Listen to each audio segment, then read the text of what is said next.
ilim der, Gaziantep umut der, Gaziantep rahmet der ve Gaziantep Mustafa'lar Cemiyeti.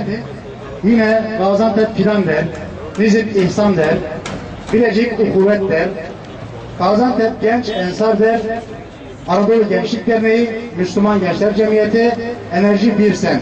Ölmeye hazır olduğumuzu ilan ediyoruz.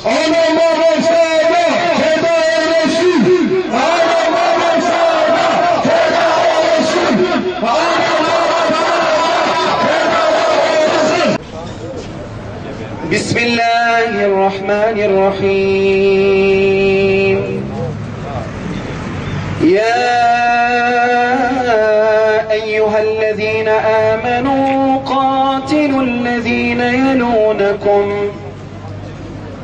قاتلوا الذين يلونكم من الكفار وليجدوا فيكم غلظة واعلموا أن الله مع المتقين إلى بعد